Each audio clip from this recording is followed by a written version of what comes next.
I praise and thank God for this opportunity to be here. ഈ അവസരത്തിനായി ഞാൻ ദൈവത്തെ സ്തുതിക്കുന്നു. Moreover, it is a joy to have new families and new bachelors or new persons coming into our assembly also. പുതിയതായി പ്രിയപ്പെട്ടവർ കടന്നു വരുന്നത് നമുക്ക് വളരെ സന്തോഷകരമാണല്ലോ. And I believe the growth of this assembly also counts on the area where new people are floating each year over here. ഈ സഭയുടെ വളർച്ച എന്ന് പറയുന്നത് ഇത്തരത്തിൽ പുതിയ ആളുകൾ ഇവിടേക്ക് കടന്നു വരുന്നത് നിമിത്തമായിട്ടും ആയിരിക്കുന്നു. And I believe that this is a blessing where this evening we too also have Brother Abel also with us. Brother Abel ഇന്ന് വൈകിട്ട് നമ്മളോടൊപ്പം ഉണ്ടായിരിക്കുന്നതും അനുഗ്രഹകരമായിട്ട് അത്തരത്തിൽ ഞാൻ കരുതുകയാണ്. Let me turn your attention to our study which we are focusing from the book of Zephaniah. സെഫന്യാവിന്റെ പുസ്തകത്തിൽ നിന്നുള്ള നമ്മുടെ പഠനത്തിലേക്ക് നിങ്ങളുടെ ശ്രദ്ധയെ തിരിക്കുവാൻ ആഗ്രഹിക്കുന്നു. Now when we started this book to examine this book, we highlighted a subject, spiritual maturity and blessings. ആത്മീയമായ പക്വത, അനുഗ്രഹം എന്നുള്ള വിഷയമാണ് ഇതിന്റെ കാതലെന്ന് നാം ചിന്തിക്കേണ്ടത്. But right now we are standing at a point even the people of God will be judged. ദൈവ ജനവും ന്യായവിധിക്ക് ഇരയായി തീരും എന്നുള്ള ഒരു വിഷയത്തിലേക്ക് നാം കടന്നു വന്നു. So the question remains, when judgment is there, what is maturity in that and what is blessings in that? അങ്ങനെ ന്യായവിധിയാണ് ദൈവജനത്തിന് ഉള്ളത് എങ്കിൽ അതിലുള്ള അനുഗ്രഹം എവിടെയാണ്? അതിലുള്ള അനുഗ്രഹം നമുക്ക് എവിടെയാണ് കണ്ടെത്താൻ കഴിയുക? When it is always judgment we are facing, how can we grow, or how is there a blessing in that perspective? എപ്പോഴും ന്യായവിധിയെയാണ് നാം അഭിമുഖീകരിക്കേണ്ടി വരുന്നതെങ്കിൽ അതിൽ ഉള്ള അനുഗ്രഹം എവിടെയാണുള്ളത്? This is how chapter 3 helps us to recognize. Chapter 3 verse 1, I would request someone to help us over there, and that's where we see the growth of a child of God. We see there ദൈവ മക്കളുടെ അത്തരത്തിലുള്ള ഒരു പുരോഗമനത്തെ കുറിച്ച് 3-ാം അധ്യായത്തിന്റെ 1-ാം വാക്യത്തിൽ നമുക്ക് കാണുവാനായിട്ട് സാധിക്കും. Can someone help us read that in Malayalam over there?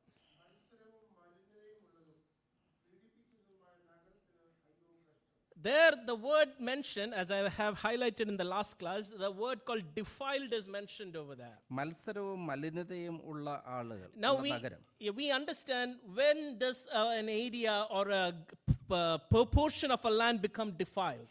ഈ സ്ഥലം എങ്ങനെയാണ് മത്സരവും മലിനതയും ഉള്ളതായി തീർന്നത്? Now when a defilement happens, it is an polluted area that goes on over and over. Garbage gets poured onto that area. മലിനത എന്ന് പറയുമ്പോൾ അവിടേക്ക് പിന്നെയും മാലിന്യം തള്ളപ്പെടുകയാണ്. But this is how God is bringing restoration to an area which is polluted and filled with garbage over there. മലിനത ഉള്ളതായ ആ സ്ഥലത്ത് ദൈവം ഒരു വീണ്ടെടുപ്പിനെ, ഒരു യഥാസ്ഥാനപ്പെടുത്തലിനെ അയക്കുന്നതായിട്ട് നാം കാണും. How is this possible? This is only possible for God, because God says in verse 8, let me turn your attention over there. ദൈവത്തിന് മാത്രമേ അത് സാധിക്കുകയുള്ളൂ.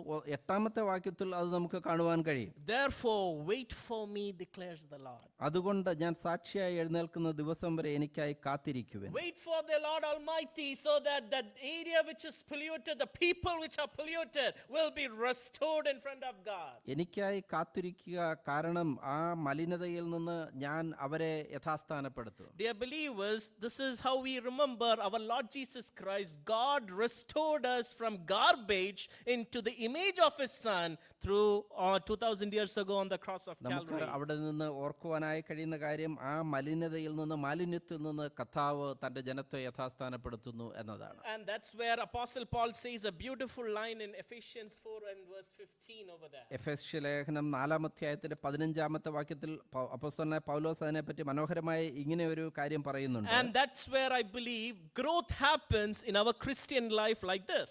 അങ്ങനെയാണ് നമ്മുടെ ക്രിസ്തീയ ജീവിതത്തിൽ നാം വളരുവാനായിട്ട് ഇടയാകുന്നത്. Speaking the truth in love, we are to grow up in all aspects into Him who is the head, even our Lord Jesus Christ. സ്നേഹത്തിൽ സത്യം സംസാരിച്ചുകൊണ്ട് ക്രിസ്തു എന്ന തലയോളം സകലത്തിലും വളരുവാൻ ഇടയാകും. This is our goal as we move forward. നാം മുന്നോട്ട് പോകുമ്പോൾ ഇതാണ് നമ്മുടെ ലക്ഷ്യമായിട്ടിരിക്കുന്നത്. So even when we learn about judgment, it is not about God throwing us out into a pit. It is about God teaching us to grow over here. ന്യായവിധി എന്ന് പറയുമ്പോൾ ദൈവം നമ്മെ ന്യായവിധിയിലേക്ക് തള്ളപ്പെടുത്തി കളയുകയല്ല, ദൈവം തന്റെ ജനത്തെ യഥാസ്ഥാനപ്പെടുത്തുകയാണ് അതിലൂടെ ചെയ്യുന്നത്. So coming back to chapter 3 over here, we stopped at the area where God's people are being punished over here.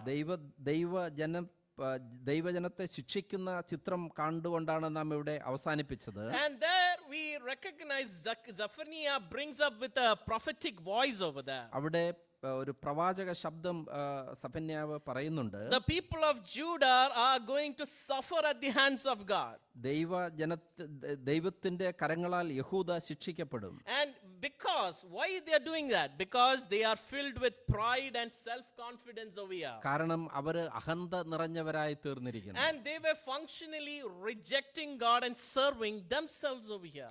അവരെ തന്നെ ശ്രദ്ധിക്കുകയും ദൈവത്തെ ത്യജിച്ചു കളയുകയും ചെയ്യുകയാണ്. Now, how does rebellion affect a child of God, and what is that problem between the child of God and God over there? അങ്ങനെ മത്സരബുദ്ധി എങ്ങനെയാണ് ദൈവമക്കളിൽ വ്യാപരിക്കുന്നത്?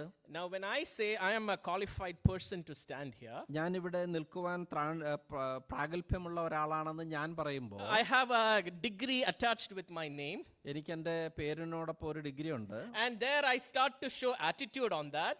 അതിന്റെ മനോഭാവം ഞാൻ കാണിക്കാൻ തുടങ്ങും. And there I do not learn to look at who is in leadership. ആരാണ് നേതൃത്വത്തിലുള്ളതെന്ന് ശ്രദ്ധിക്കാതെ ഞാൻ അങ്ങനെ മുന്നോട്ട് പോകും. And when they correct me over here, അവര് എന്നെ അത്തരത്തിൽ കറക്റ്റ് ചെയ്യാൻ ശ്രമിച്ചാൽ, who are you?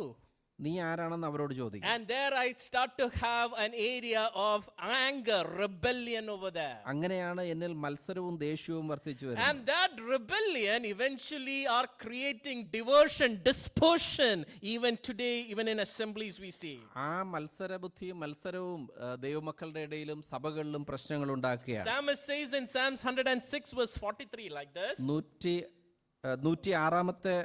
സങ്കീർത്തനം 43 വാക്യത്തിൽ നമ്മൾ ഇങ്ങനെ വായിക്കുന്നുണ്ട്. He rescued them many times, but they continued to rebel deliberately and were beaten down by their sin over there. പലപ്പോഴും അവൻ അവരെ വിടുവിച്ചു, എങ്കിലും അവർ തങ്ങളുടെ ആലോചനയാൽ അവനോട് മത്സരിച്ചു. So what is the lesson the Bible is helping us to see over here? എന്താണ് വേദപുസ്തകം നമ്മെ പഠിപ്പിക്കുന്ന കാര്യം? Rebellion is an area that will constantly rise in us over here. മത്സരം എന്നുള്ളത് നമ്മൾ പിന്നെയും ഉയർന്നു വരുന്ന ഒരു സ്വഭാവമായിട്ട് പലപ്പോഴും ഇരിക്കുന്നുണ്ട്. As long as we are in flesh, there is sin provoking us to rebel over here.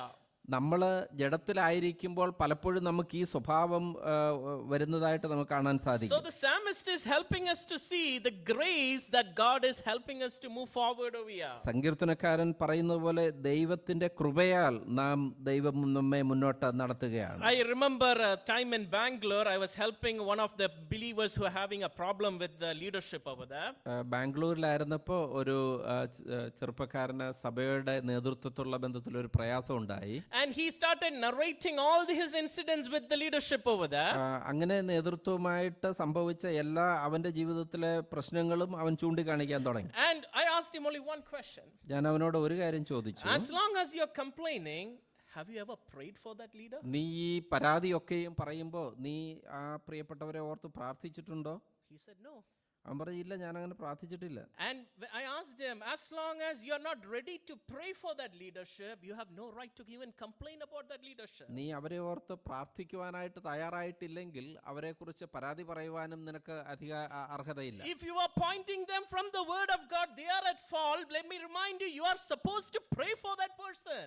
നീ അവരോട് പരാതി പറയുന്നുവെങ്കിൽ ഞാൻ നിന്നോട് പറയുവാൻ ആഗ്രഹിക്കുന്ന കാര്യം, നീ അവരെ ഓർത്ത് പ്രാർത്ഥിക്കുക. And when he said no, he understood where is his failure over there. അങ്ങനെ സംസാരിച്ചു കഴിഞ്ഞപ്പോൾ അവന്റെ പരാജയം എവിടെയാണെന്ന് അവന് He മനസ്സിലായി. saw rebellion with the leadership the God has appointed in that assembly. ദൈവം ആക്കി വെച്ച നേതൃത്വത്തിന്റെ മേൽ മത്സരബുദ്ധിയോടെ അവൻ പെരുമാറുവാനായിട്ട് തുടങ്ങി. And that's where we understand sin is an area which we should be very careful how we look into. നാം പാപത്തോടുള്ള ബന്ധത്തിൽ വളരെ ശ്രദ്ധാലുക്കളായിരിക്കണം. അത്തരത്തിലുള്ള പാപവുമായി ബന്ധപ്പെട്ടെന്ന് നമുക്ക് മനസ്സിലാക്കുവാൻ ആവശ്യമുണ്ട്. Let me drive your attention to what Paul says in Romans chapter 7 and verse 15 over here. അപ്പോസ്തലനായ പൗലോസ് റോമാലേഖനം 7 and verse 15. 7 അധ്യായം 7 and verse 5. I'm sorry. റോമാലേഖനം 7 അധ്യായം 5 വാക്യത്തിൽ ഇങ്ങനെ പറയുന്നുണ്ട്. Paul says over there, I do not understand what am I doing.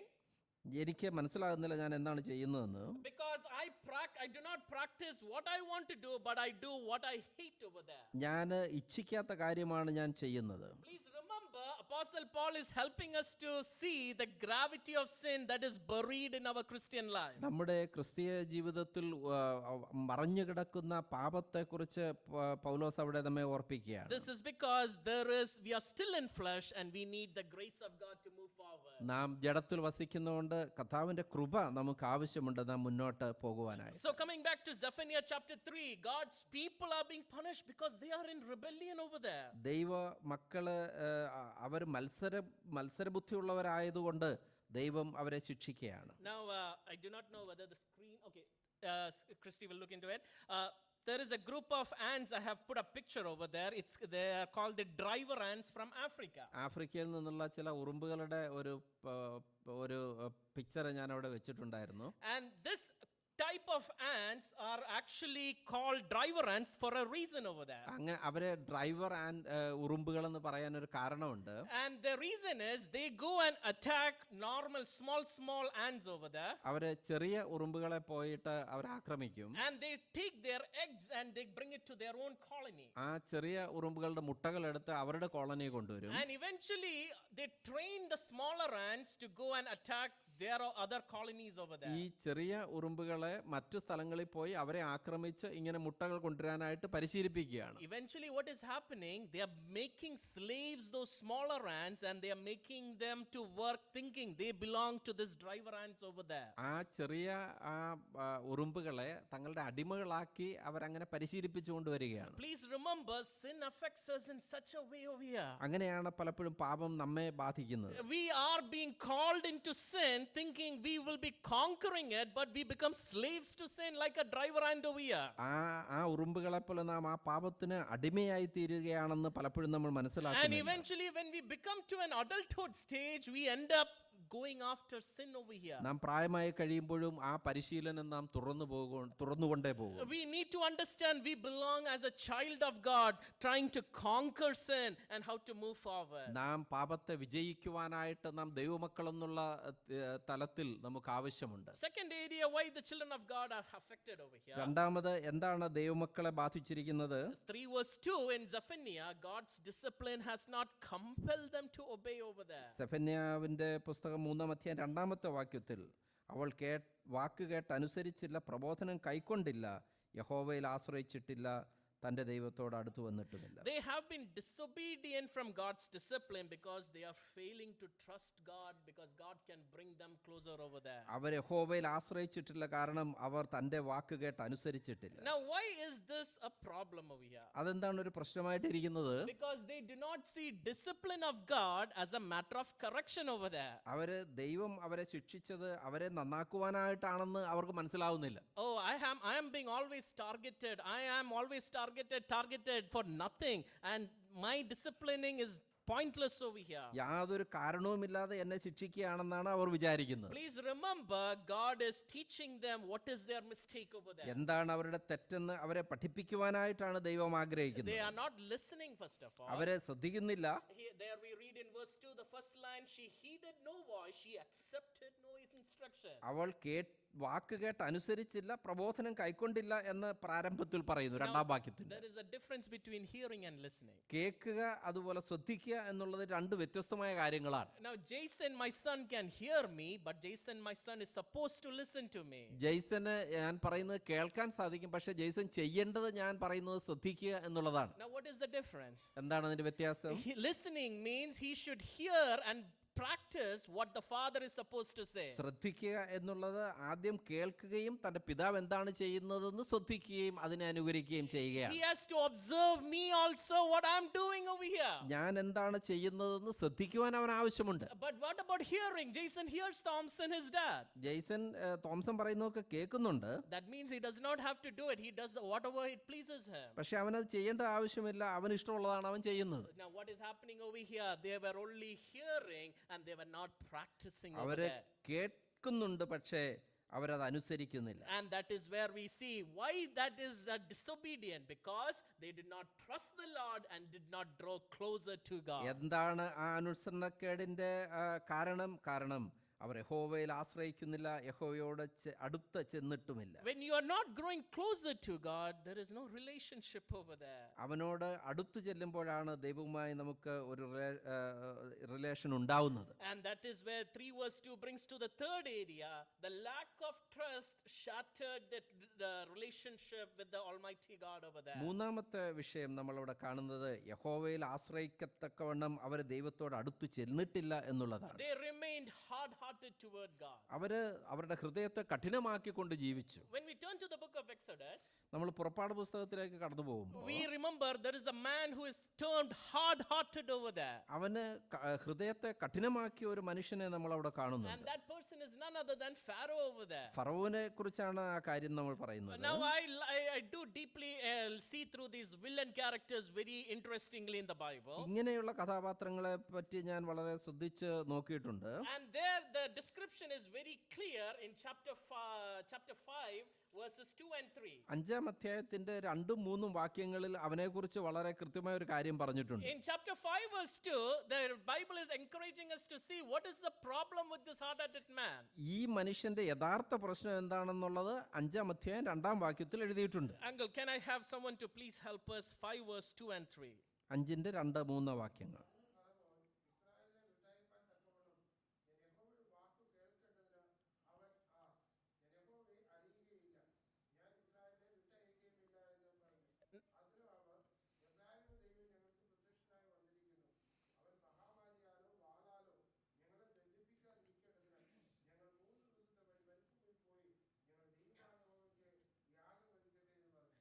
Moses and Aaron comes, thank you uncle. Moses and Aaron comes with a dedicated and a beautiful approach to worship God over there. മോശയും അഹ്റോനും ദൈവത്തെ ആരാധിക്കുക എന്നുള്ള വളരെ മനോഹരമായ ഒരു ചിന്തയോടെയാണ് ഫറവോന്റെ അടുത്തേക്ക് വരുന്നത്. But what does Pharaoh do over here? എന്താണ് ഫറവോ പറയുന്നത്? Pharaoh brings out his own self-confidence over here. അവന്റെ കാര്യം മുന്നോട്ട് കൊണ്ടുവരികയാണ്. If you pay attention in the English Bible, there is approximately more than 3 times he says, I do not know who is God I should obey.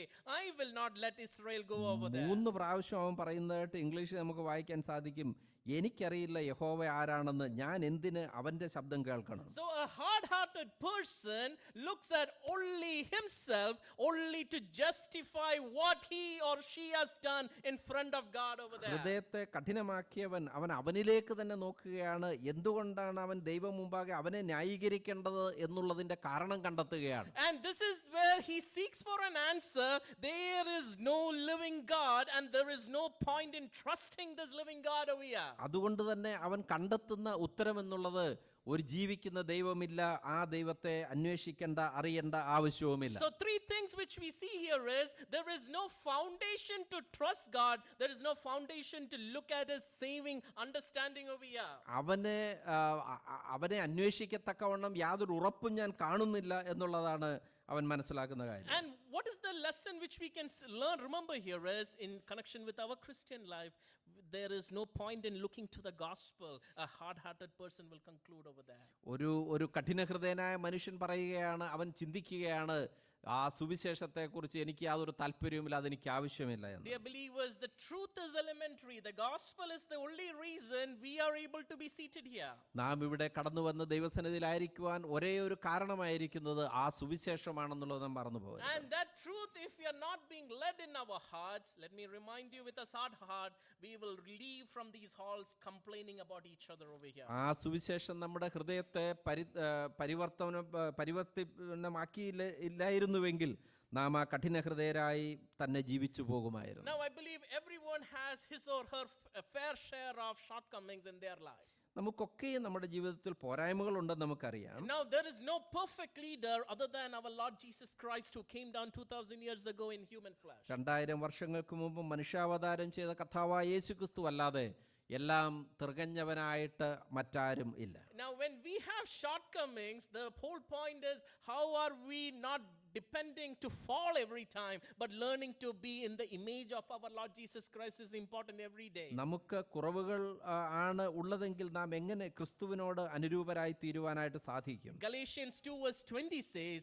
I am being crucified with Christ. Paul says that every day I am crucified with him. That's a continuous tense mentioned over there. Galatia ലേഖനം 2-ാം അധ്യായം 20-ാമത്തെ വാക്യത്തിൽ പറയുന്നത്, ഞാൻ ക്രിസ്തുവിനോടുകൂടെ ക്രൂശിക്കപ്പെട്ടിരിക്കുന്നു, ഞാൻ അങ്ങനെ ക്രൂശിക്കപ്പെട്ടുകൊണ്ടേയിരിക്കുകയാണ്. And when you fail to remember that crucifixion, slowly, I am doing this. This is my power.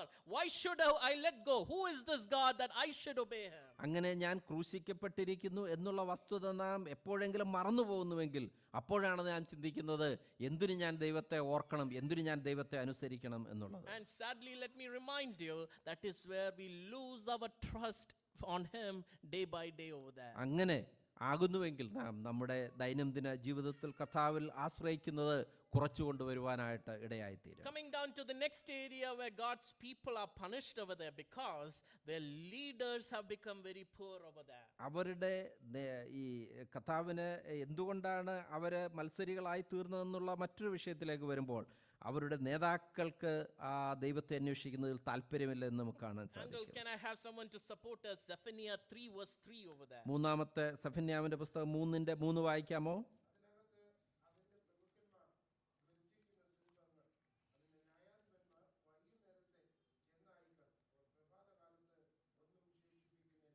Now, there in this area of spiritual life, there is the people who are failing in front of God in the group of community over there. ആത്മീക ജീവിതത്തിൽ പരാജയപ്പെടുന്ന ഒരു കൂട്ടരെ അവിടെ നമ്മൾ കാണുന്നുണ്ട്. They are not only they are rejecting God, they are forgetting God, but they are rebelling against their creator over here. അവർ ദൈവത്തെ മറുതലിക്കുകയെന്ന് മാത്രം, അവർ ദൈവത്തിനെതിരെ സംസാരിക്കുക മാത്രമല്ല, ദൈവത്തെ മറുതലിക്കുന്നതായിട്ട്, തങ്ങളുടെ സൃഷ്ടാവിനെതിരെ മറുതലിക്കുന്നതായിട്ട് നമുക്ക് കാണാൻ സാധിക്കും. Now, what is this area of problem which we see here? ഇവിടെ എന്താണ് പ്രശ്നം നാം കാണുന്നത്? A spiritual awareness is completely lost.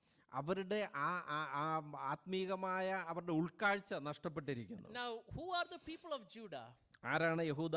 And along with standing with other prominent cities of Assyria and everywhere, the people of Judah are the children of God. അസീറിയയെ സംബന്ധിച്ച് മറ്റ് ജാതികളെ സംബന്ധിച്ച് നോക്കുകയാണെങ്കിൽ യഹൂദ ദൈവത്തിന്റെ ജനമായിട്ടിരിക്കുന്നു. Moab will be like Sodom. Chapter 2 verse 9 we read, the God of Israel, God's name is associated with God's children over here. Moab സോദോമെ പോലെയാവും എന്ന് നാം 2:9 വായിച്ചതാണ്. And please remember, when such a holy God's name is associated, what is happening?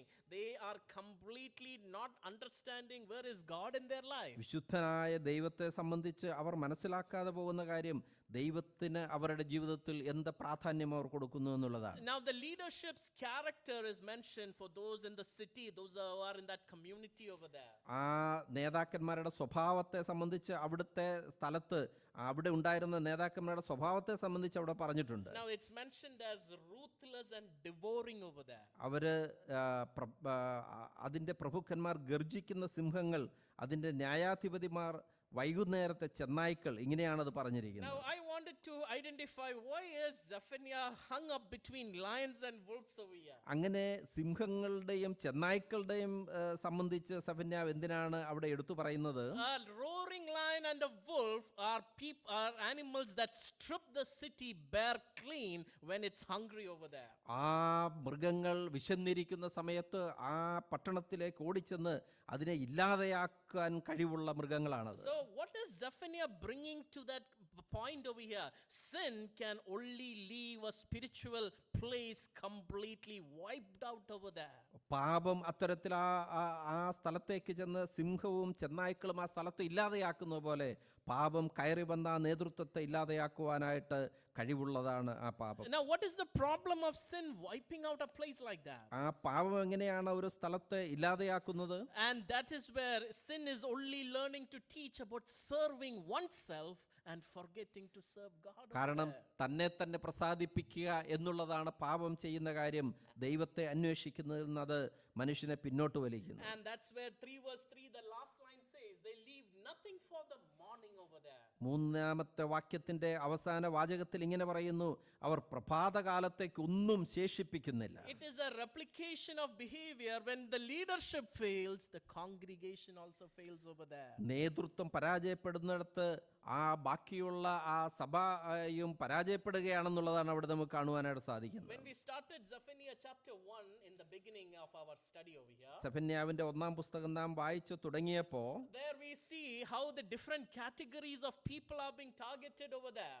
ആ വിവിധ രീതിയിലുള്ള ആളുകളെ സംബന്ധിച്ച് അവിടെ എഴുതിയിട്ടുണ്ട്. And I always pay attention to verse 12. That is where God is searching and how the people are responding over there. ദൈവം ജനത്തെ അന്വേഷിക്കുകയും ജനം എന്താണ് മറുപടി പറയുകയും ചെയ്യുന്നതെന്ന് ഒന്നാമത്തെ അധ്യായം 12-ാമത്തെ വാക്യത്തിൽ ഞാൻ പലപ്പോഴും ശ്രദ്ധിച്ചിട്ടുണ്ട്. And that's where the leadership who are searching for wealth and amassing over there is God punishing the same people of Judah over there.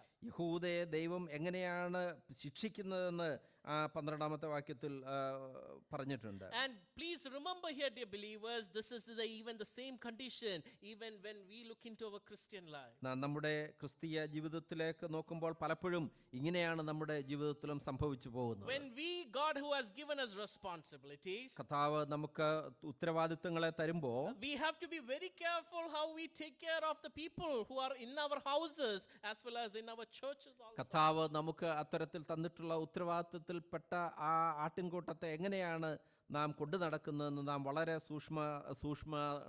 സൂക്ഷ്മതയുള്ളവരായിരിക്കണം. Please remember, our responsibility should not be about devouring by the power of sin, but we should learn to depend and trust in God over here. നാം കർത്താവിൽ ആശ്രയിക്കുകയും അവനിൽ വിശ്വസിക്കുകയും ചെയ്തുകൊണ്ട് നാം അത്തരത്തിലുള്ള സാഹചര്യത്തെ നേരിടണം. Coming to the fifth area where the people of God have failed in God. എന്തുകൊണ്ടാണ് അവർ പരാജയപ്പെട്ടു പോയത് എന്നുള്ളതിന്റെ 5-ാമത്തെ കാരണം. Verse 4, can someone help us read over there? 4-ാമത്തെ വാക്യം വായിക്കാമോ?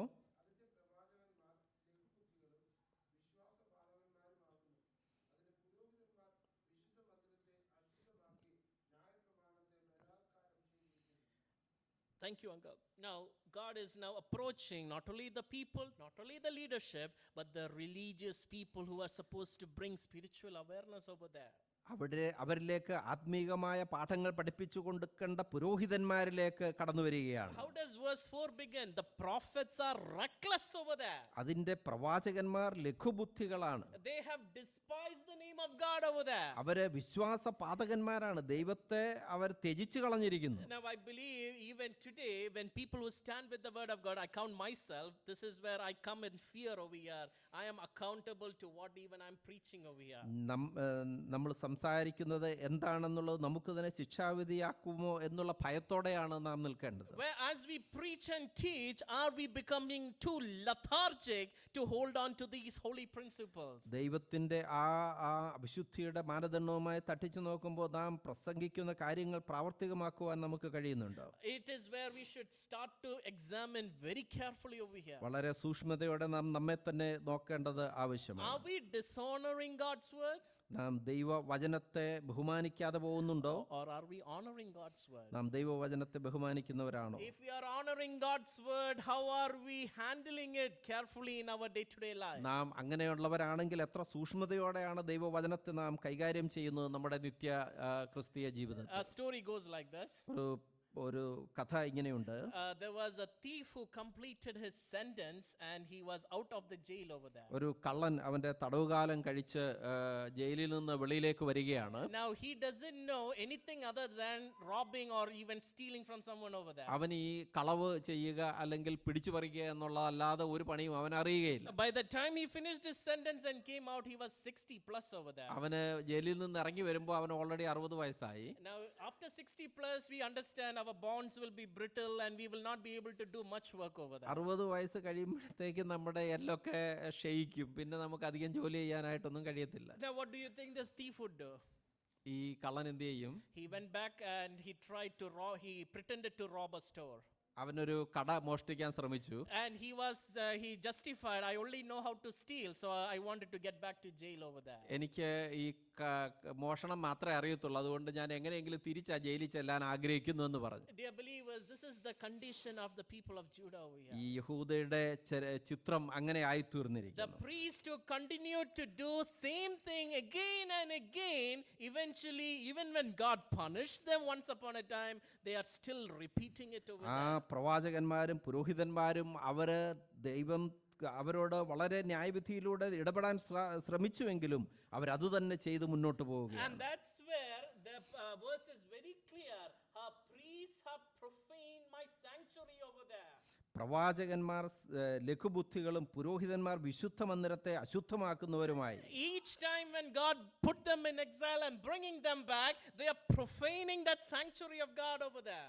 ദൈവം അവരെ അടിമത്തത്തിലേക്ക് അയക്കുകയും തിരികെ കൊണ്ടുവരികയും ചെയ്തിട്ടും അവരെ പഠിക്കുവാൻ തയ്യാറാവുന്നില്ല. Now what they have done over there is they have abused the law of God over there. എഴുതിയിരിക്കുന്നത് അവർ ന്യായപ്രമാണത്തെ ബലാത്കാരം ചെയ്തിരിക്കുന്നു എന്നാണ്. Now that's where the priest, after understanding the problem, understanding the solution, they have still showing they're serving God, but they are living a life without believing God. അതിന് പരിഹാരം എന്താണെന്ന് അവർ മനസ്സിലാക്കിയിട്ട് പോലും അവർ ദൈവത്തെ വിശ്വസിക്കുകയോ ദൈവത്തെ പിൻപറ്റുകയോ ചെയ്യുന്നില്ല. And when we come to 3 verse 5, this is where, 3-ന്റെ 5-ാമത്തെ വാക്യത്തിലേക്ക് നാം വരുമ്പോൾ after all this, there we see restoration. There is a beginning of restoration. ഇതെല്ലാം കഴിഞ്ഞ് അവരെ യഥാസ്ഥാനപ്പെടുത്തുന്ന ഒരു ചിത്രം അവിടെ നാം കാണുന്നുണ്ട്. Till now, God was angry over here. ഇത്രയും സമയം ദൈവം വളരെ കോപത്തോടെ അവരോട് ഇടപെട്ടു. How does chapter 1 begin over here? 1-ാമത്തെ അധ്യായം എങ്ങനെയാണ് ആരംഭിച്ചത് തന്നെ? Verse 2, I will completely remove all things from the face of the earth. 2-ാമത്തെ വാക്യം, ഞാൻ ഭൂതലത്തിൽ നിന്ന് സകലത്തെയും സംഹരിച്ചു കളയും. And please remember the gravity of the anger of God here. ദൈവത്തിന്റെ കോപത്തിന്റെ ആ ഒരു ഭയങ്കരത എന്താണെന്ന് അവിടെ നാം കാണുന്നുണ്ട്. The original language produces the anger is so deep that it is towards the extent of destroying completely over there. അവന്റെ ആ കോപം അത്ര വലുതായിരുന്നു, അത് ഭൂതലത്തെ നശിപ്പിച്ചു കളയുന്ന തലത്തിലുള്ളതായിരുന്നു. And in verse 5 when we begin, there is the God's character produced over there. എന്നാൽ ഇവിടെ 5-ാമത്തെ വാക്യത്തിലേക്ക് നാം കടന്നു വരുമ്പോൾ ദൈവത്തിന്റെ യഹോവയുടെ സ്വഭാവം നാം അവിടെ കാണുന്നുണ്ട്. When the mass rebellion is going on, how is God's character over here? ദൈവത്തിന്റെ സ്വഭാവം, ആ മറുതലിപ്പിന്റെ ഇടയിലും ദൈവത്തിന്റെ സ്വഭാവം എന്താണ് ഇവിടെ നമുക്ക് കാണുവാനായിട്ട് സാധിക്കുന്നത്? The Lord is righteous. യഹോവ അതിന്റെ മധ്യേ നീതിമാനാകുന്നു. The Lord is righteous. He will do no injustice. അവൻ നീതിമാനാണ്, അവന് യാതൊരു അനീതിയും ചെയ്യുവാൻ സാധിക്കുകയില്ല. Now when I read Psalm 7 and verses 11 to 12, I wonder how could God tolerate such an injustice over there? 7-ാമത്തെ സങ്കീർത്തനം നമ്മൾ വായിക്കുമ്പോൾ 7 verses 11 to 12. 11-12 വാക്യങ്ങൾ നാം വായിക്കുമ്പോൾ, Uncle, please read. ദൈവം നീതിയുള്ള ന്യായാധിപതിയാകുന്നു, ദൈവം ദിവസം പ്രതി കോപിക്കുന്നു, മനം തിരിയുന്നില്ലെങ്കിൽ അവൻ തന്റെ വാളിന് മൂർച്ച കൂട്ടും, അവൻ തന്റെ വില്ലു കുലച്ച് ഒരുക്കിയിരിക്കുന്നു. When the psalmist explains with such detail to the character of God, how is God tolerating over here? ദൈവത്തെ അത്തരത്തിലുള്ള നീതിയുള്ള ന്യായാധിപതിയായ സങ്കീർത്തനക്കാരൻ വരച്ചു കാണിക്കുമ്പോൾ ഈ യഹൂദജനത്തോട് ദൈവം എങ്ങനെയാണ് ഇടപെടേണ്ടത്? Please remember, Zephaniah brings God's compassion to them. കർത്താവിന്റെ ആ മനസ്സലിവ് സെഫന്യാവോടെ He കാണിക്കുകയാണ്. will do no injustice. Every morning he brings his justice to light. He does not fail over there. അവൻ നീതികേട് ചെയ്യുന്നില്ല, രാവിലെ അവൻ തന്റെ ന്യായത്തെ തെറ്റാതെ വെളിച്ചത്താക്കുന്നു. Let me remind you that faithfulness of God is seen over here. അവന്റെ വിശ്വസ്തത ഇവിടെ നാം ധാരാളം കാണുന്നുണ്ട് എന്ന് ഞാൻ ഓർപ്പിക്കട്ടെ. But that last line is also important. എന്നാൽ അതിന്റെ അവസാനത്തെ വാചകം വളരെ പ്രാധാന്യമുള്ളതാണ്. The unjust knows no shame. നീതികെട്ടവനോ നാണം എന്തെന്നറിഞ്ഞുകൂടാ. Are we belonging to that unjust? ആ ഒരു കൂട്ടത്തിൽ നാം ആയിപ്പോയിട്ടുണ്ടോ? Are we belonging to be a rebellious attitude towards God in that unjust? നാം ആ നീതികെട്ടവരായി ദൈവത്തോട് മറുതലിക്കുന്നവരായി പോയിട്ടുണ്ടോ? Are we a people who only hear and not listen by being an unjust? നാം കേൾക്കുക മാത്രം ചെയ്തുകൊണ്ട് അവനെ ശ്രദ്ധിക്കാതെ അത്തരത്തിൽ നീതികെട്ടവരായി പോയിട്ടുണ്ടോ? Please remember, Bible says we are people, if we are such cases, we are people with no shame over there. അങ്ങനെ ഉള്ളവരാണെങ്കിൽ നാണമെന്തെന്നറിയാത്തവരായി അവർ മാറിയിരിക്കുന്നു എന്ന് ഓർക്കുക. What is Zephaniah bringing our attention beautifully to this character? ഈ ഒരു ദൈവിക സ്വഭാവത്തിലേക്ക് നമ്മുടെ ശ്രദ്ധയെ എന്തിനാണ് സെഫന്യാവ് കൊണ്ടുവരുന്നത്? He is helping us to see the consistency of God who does not fail in front of us. ദൈവത്തിന്റെ ആ മാറ്റമില്ലാത്ത വിശ്വസ്തത നമ്മുടെ മുമ്പിൽ ഒരിക്കലും അത് മാറുന്നതല്ല എന്ന് കാണിക്കുവാൻ അവൻ ആഗ്രഹിക്കുകയാണ്. Now in this consistency he brings to the another fallen area of human nature. അങ്ങനെ മാറ്റമില്ലാത്ത ദൈവത്തിന്റെ നീതി മനുഷ്യൻ പരാജയപ്പെട്ടു പോയ മറ്റൊരു തലത്തിലേക്ക് നമ്മെ ചൂണ്ടിക്കാണിക്കുന്നുണ്ട്. He shows us we might fail but God will never fail. നാം പരാജയപ്പെടാൻ സാധ്യതയുണ്ട്, പക്ഷേ ദൈവം ഒരിക്കലും പരാജയപ്പെടുകയില്ല. I look to that promise of God in the scripture where the author of Hebrews says in Hebrews 13 verse 8 like എബ്രായ ലേഖനം 13:8 വാക്യം. yes. എബ്രായ ലേഖനം 13:8 വാക്യത്തിൽ യഹോവയുടെ ആ വിശ്വസ്തതയെക്കുറിച്ച് എനിക്ക് കാണുവാനായിട്ട് സാധിച്ചു. Hebrews 13 and verse 8 brings to a reminder the consistency of God over there. എബ്രായർ 13:8 കഥാവ് ദൈവത്തിന്റെ ആ മാറ്റമില്ലായ്മയെക്കുറിച്ച് A പറഞ്ഞിട്ടുണ്ട്. small verse, it's a great reminder. വളരെ ചെറിയൊരു വാക്യമാണ്, അത് വളരെ വലിയ പ്രസക്തിയുള്ളതാണ്. Jesus Christ is the same yesterday and today forever. യേശു ക്രിസ്തു ഇന്നലെയും ഇന്നും എന്നേക്കും അനന്യൻ തന്നെ. When we have a promise like that, let us remember how faithful he is to a group of unworthy like us. അങ്ങനെയുള്ള ഒരു വാഗ്ദത്തം നിലനിൽക്കുന്നത് കൊണ്ട് നമുക്ക് ഇങ്ങനെ ഓർക്കാനായിട്ട് സാധിക്കും, ആ അവിശ്വാസമുള്ള തലമുറയോട് ദൈവം എത്ര വിശ്വസ്തനായിരുന്നു എന്നുള്ളത്. So God's children should remember he is faithful, and when you are not faithful over there. നാം അവിശ്വസ്തരായി തീർന്നാലും അവൻ വിശ്വസ്തനായിരിക്കുന്നു എന്നുള്ള മാറ്റമില്ലാത്ത അവസ്ഥ നമുക്ക് ഓർക്കാം. Now after all this, please remember God, Zephaniah is reminding the people over there is a God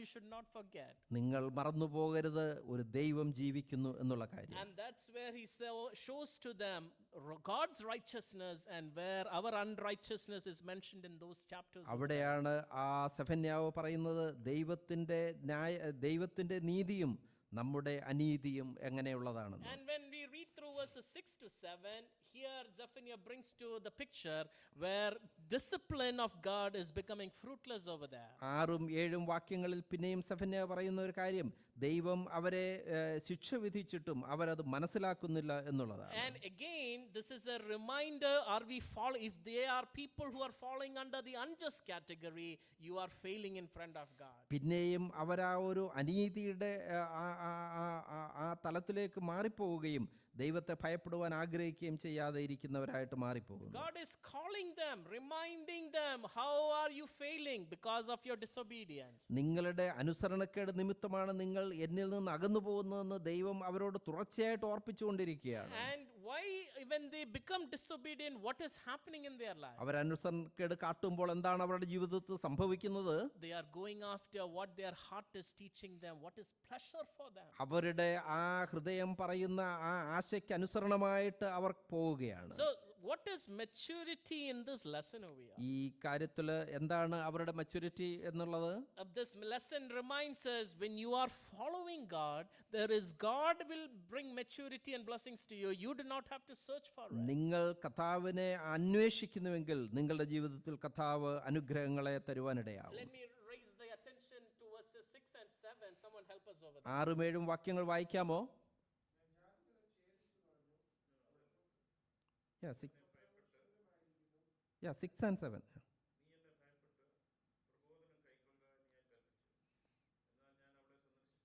No, verse 6 onwards. 6 onwards. 6 onwards. I have cut off nations, their corner towers are in ruins. I have made their streets desolate, with no one passing by. The cities are laid waste without a man, without an inhabitant. So verse 6 is showing to us how God put a punishment, expecting them to come back over there. അവർ തിരികെ വരത്തക്കവണ്ണം പിന്നെയും അവർക്കൊരു ശിക്ഷാവിധി ദൈവം അയക്കുകയാണ്. But what is the problem? The power of sin will not draw them back because the height of sin has grown so high. എന്നാൽ അവരുടെ ജീവിതത്തിലുണ്ടായ വലിയ പാപത്തിന്റെ ആധിക്യം നിമിത്തം അവർ തിരിച്ചു വരുവാൻ മനസ്സില്ലാത്തവരായിരിക്കുന്നു. And that place where they considered so holy, so powerful, it's going to be desolate over there. എന്നാൽ അവർ വളരെ സ്വാധീനമുള്ളതെന്ന് അവരുടെ ജീവിതത്തിൽ ചിന്തിച്ച ആ സ്ഥലം ശൂന്യമായി തീരുവാൻ പോകുകയാണ്. Are we following a group of idols in those areas like a children of Judah over here. ആ യഹൂദ പോയി ആശ്രയിച്ച അത്തരത്തിലുള്ള ഒരു വിഗ്രഹത്തെ ആണോ നാം അന്വേഷിക്കുന്നത്? When I say idols over here, please don't misunderstand me. അങ്ങനെയുള്ള ഒരു വിഗ്രഹമെന്ന് ഞാൻ പറയുമ്പോൾ എന്നെ തെറ്റിദ്ധരിക്കരുത്. What is happening with the people of Judah is they kept on coming to a place, they saw the temple, they considered it to be more and more an idol in their life over there. അവരുടെ ജീവിതത്തിലെ വിഗ്രഹങ്ങളെ കുറിച്ചാണ് പിന്നെയും പിന്നെയും അവരെ കാണുന്നത്. And eventually God who was present in their life, they started only seeing God to be only in that temple surrounding over there. അവരുടെ ജീവിതത്തിലുള്ള ദൈവത്തെ അവർ കാണുന്നത് ആലയത്തിൽ മാത്രം ഇരിക്കുന്ന ദൈവത്തെ കുറിച്ചാണ്. And when they stepped out of the temple, എന്നാൽ അവർ ആലയത്തിൽ നിന്ന് പുറത്തു വരുമ്പോൾ they ended up doing whatever they wanted. അവർക്ക് ഇഷ്ടമുള്ളതൊക്കെയും ചെയ്യുവാനായിട്ട് അവർ തത്രപ്പെടുന്നു. And even the priests have failed. ആ പുരോഹിതനും അവിടെ പരാജയപ്പെട്ടിരിക്കുകയാണ്. And verse 7 when we come over there, എന്നാൽ 7-ാമത്തെ വാക്യത്തിലേക്ക് നാം കടന്നു വരുമ്പോൾ I said, you will revere me, accept instruction, her dwelling will not be cut off according to all that I appointed concerning her, but they were eager to corrupt all their actions. Again, it's a reminder, the radical depravity of a people over there. നീ എന്നെ ഭയപ്പെട്ട പ്രബോധനം കൈക്കൊള്ളുക എന്ന് ഞാൻ കൽപ്പിച്ചു. എന്നാൽ ഞാൻ അവളെ സന്ദർശിച്ചതിലൊക്കെയും അവളുടെ പാർപ്പിടം ഛേദിക്കപ്പെടുകയില്ലായിരുന്നു. എങ്കിലും അവർ ജാഗ്രതയോടെ തങ്ങളുടെ ദുഷ്പ്രവൃത്തികളൊക്കെയും ചെയ്തു പോകുന്നു. This is how corruption ends up, only cultivating a huge gap between us and God. നാമും ദൈവവും തമ്മിൽ വളരെ അധികം വലിയൊരു വിള്ളലുണ്ടാക്കത്തക്കവണ്ണം വളരെയധികം അവരുടെ ആ അനീതി വർദ്ധിച്ചു വന്നിരിക്കുന്നു. Coming back now to verse 8 where we began over there. എന്നാൽ 8-ാമത്തെ വാക്യം നാം ഇങ്ങനെ ആരംഭിക്കുകയാണ്. There is the Lord asking us to wait over there. നിങ്ങൾ കാത്തിരിക്കുക.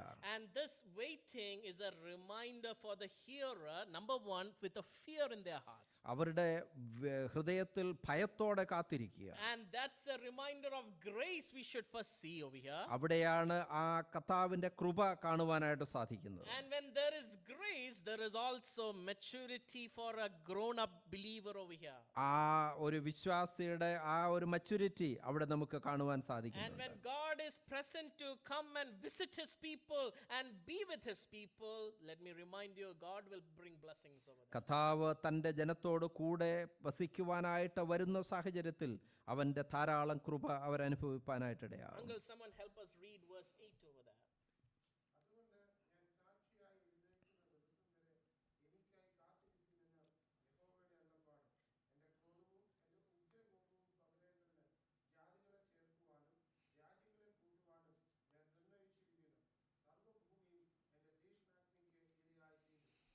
The fire of God's zeal is going to be a judgment. That is what we read over here. ദൈവത്തിൻ്റെ തീഷ്ണാഗ്നി എന്ന ആ വലിയ ശിക്ഷ വരുവാനായിട്ട് പോകുകയാണ്. Now, what is the height of our anger? നമ്മുടെ ആ കോപത്തിൻ്റെ ഔന്നത്യം എന്താണ്? Now, I do believe as a child, I can remember what is the height of my parents' anger. എൻ്റെ മാതാപിതാക്കളുടെ കോപം ഞാൻ കണ്ടിട്ടുണ്ട് ഒരു കുട്ടിയായിരുന്നപ്പോൾ. By the third time, I think I remember very clearly. It is the stick on my back over there. മൂന്നാമത്തെ പ്രാവശ്യത്തെ അനുസരണക്കേടിന് എനിക്ക് തീർച്ചയായിട്ടും തല്ല് കിട്ടും. But what is the height? Why is God's indignation mentioned over here? Very clearly, because the people have completely exhausted God's patience. യഹോവയുടെ ഉഗ്രകോപത്തെ കുറിച്ച് അവിടെ എന്താണ് പിന്നെയും പറഞ്ഞിരിക്കുന്നത്? കാരണം അവന്റെ എല്ലാ God's patience has been exhausted. കർത്താവിന്റെ കരുണയ്ക്കൊരു അതിന്റെ അതിരും കഴിഞ്ഞു പോയിരിക്കുന്നു. Now I do understand we have the theology which we profoundly hold. God is so loving over here. കർത്താവ് വളരെ സ്നേഹമുള്ളവനാണ്. But there is also, we have to remember, there is an indignation of God which we should never forget. പക്ഷേ കർത്താവിന്റെ ക്രോധത്തെക്കുറിച്ച് നാം മറന്നു പോകരുത്. അവന്റെ കോപം വളരെ വലുതായിരിക്കുമെന്ന് നാം മറന്നു പോകരുത്. Zephaniah reminds us there is a boundary to even test his patience over അവന്റെ ക്ഷമയ്ക്കൊരു അതിരുണ്ടെന്ന് സെഫന്യാവ് നമ്മോട് പറയുകയാണ്. And when we continue to test his patience, all the earth will be devoured by the fire of my zeal. അവന്റെ ക്ഷമയെ പരീക്ഷിക്കുവാൻ നാം തുനിഞ്ഞാൽ സർവ്വഭൂമിയും തന്റെ തീഷ്ണതാഗ്നിക്ക് ഇരയായി തീരുമെന്നാണ് അവിടെ നമ്മൾ വായിക്കുന്നത്. If a believer does not live by this, അങ്ങനെ ഒരു വിശ്വാസി ശ്രദ്ധാലുവായി ജീവിക്കുന്നില്ല എങ്കിൽ he is only going to end up in judgment.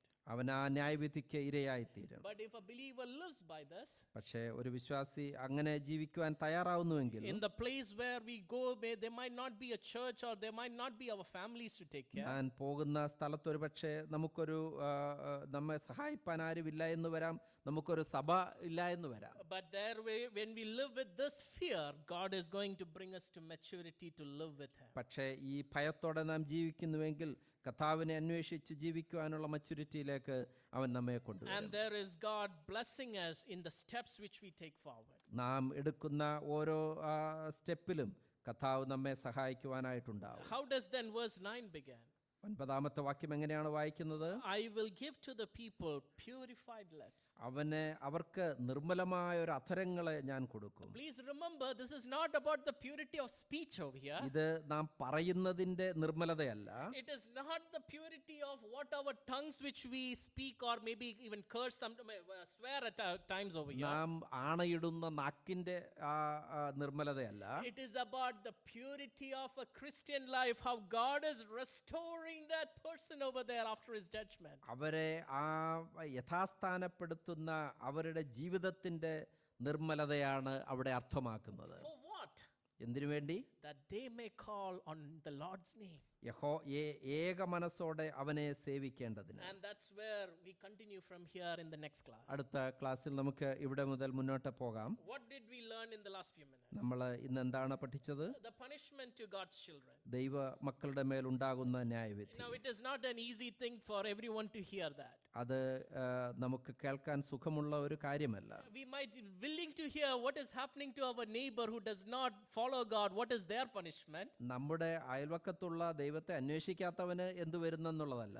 It is where we might enjoy to hear what happened to their life. അവൻ എന്ത് സംഭവിച്ചെന്ന് കേൾക്കാൻ നമുക്കൊരു പക്ഷേ വളരെ താല്പര്യമുണ്ടായിരിക്കാം. Likewise, the people of Judah enjoyed chapter 2 over there. 2ാമത്തെ അധ്യായത്തിൽ യഹൂദയ്ക്കും അത്തരത്തിൽ വളരെ സന്തോഷം ഉണ്ടായിരുന്നു. But later in chapter 3, it is coming to their own life over പക്ഷേ here. 3ലേക്ക് വരുമ്പോൾ അവരുടെ ജീവിതത്തിലേക്ക് ആ ശിക്ഷാവിധി കടന്നു വരുന്നുണ്ട്. Number 1, what is the problem? എന്താണ് പ്രശ്നം? അവര് മറുതലിക്കുന്നവരായി A തീർന്നു. rebellion where they are not willing to submit to God's authority. മത്സരികളായവർ ദൈവത്തെ അനുസരിക്കുവാനോ ദൈവത്തെ ശ്രദ്ധിക്കുവാനോ തയ്യാറാവുന്നില്ല. There we understood the difference between listening and hearing over there. കേൾക്കുക എന്നുള്ളതും ശ്രദ്ധിക്കുക എന്നുള്ളതും തമ്മിലുള്ള വ്യത്യാസം എന്താണെന്ന് നാം ശ്രദ്ധിക്കുകയുണ്ടായി. A child can hear the father and do whatever he wants. പിതാവിനെ കേൾക്കാനായിട്ട് ഒരു കുട്ടിക്ക് സാധിക്കും, എന്നിട്ടും അവൻ ഇഷ്ടമുള്ളത് ചെയ്യാൻ സാധിക്കും. But a listening comes with hearing and practice over there. കേൾക്കുന്നത് മാത്രമല്ല ശ്രദ്ധിക്കുന്നവനായിട്ടും അവനായിത്തീരുവാൻ ആവശ്യമുണ്ട്. God expects careful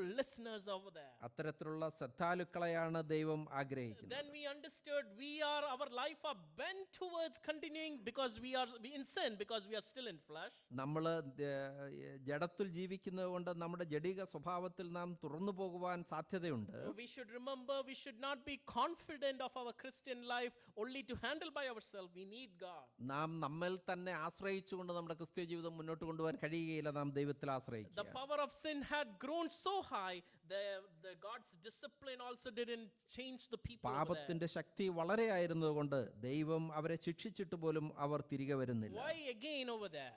എന്താണ് പിന്നെയും സംഭവിക്കുന്നത്? Because they did not trust God. അവർ ദൈവത്തിൽ ആശ്രയിക്കുന്നില്ല. Chapter 2 we saw the people of God, the God of Israel we read over there. ഇസ്രായേലിന്റെ ദൈവം എന്ന് നാം 2ാം അധ്യായത്തിൽ വായിക്കുന്നുണ്ട്. But they eventually didn't have God in their life over പക്ഷേ there. അവരെ സംബന്ധിച്ചിടത്തോളം ദൈവം അവർക്കില്ല. Then we again came across over here how the leadership had failed over there.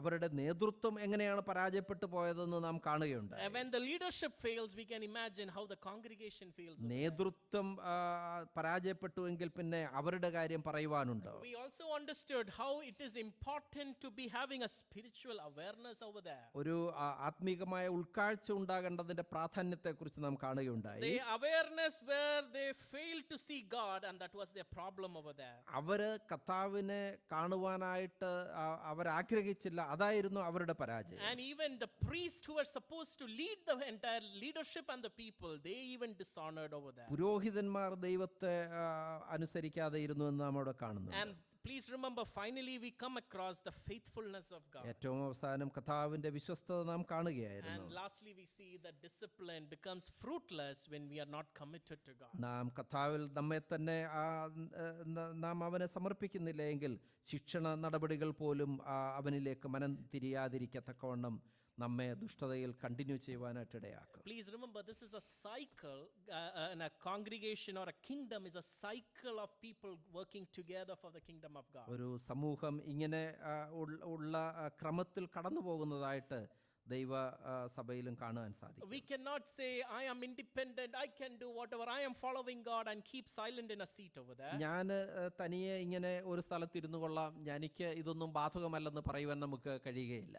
This is where we should remember we are co-related, not by blood, but by the blood of Christ over there. കർത്താവിൻ്റെ രക്തത്താൽ നാം അന്യോന്യം ബന്ധിക്കപ്പെട്ടിരിക്കുന്നു എന്ന് നാം ഓർക്കുവാനായിട്ട് ആവശ്യം. If we are related, let us learn to obey God, trust God, and move forward as a family. May the Lord help us all. അങ്ങനെ നാം ബന്ധിക്കപ്പെട്ടിരിക്കുന്നുവെങ്കിൽ നമുക്ക് അവനിൽ ആശ്രയിക്കാം, അവനിലേക്ക് മടങ്ങിച്ചെല്ലാം. അതിനായിട്ട് കർത്താവ് നമ്മെ ഓരോരുത്തരെയും സഹായിക്കും. May the Lord help us with these words. God bless all of you. ഈ വചനങ്ങളാൽ ദൈവം നമ്മെ അനുഗ്രഹിക്കട്ടെ. ദൈവനാമം മഹത്വപ്പെടുമാറാകട്ടെ.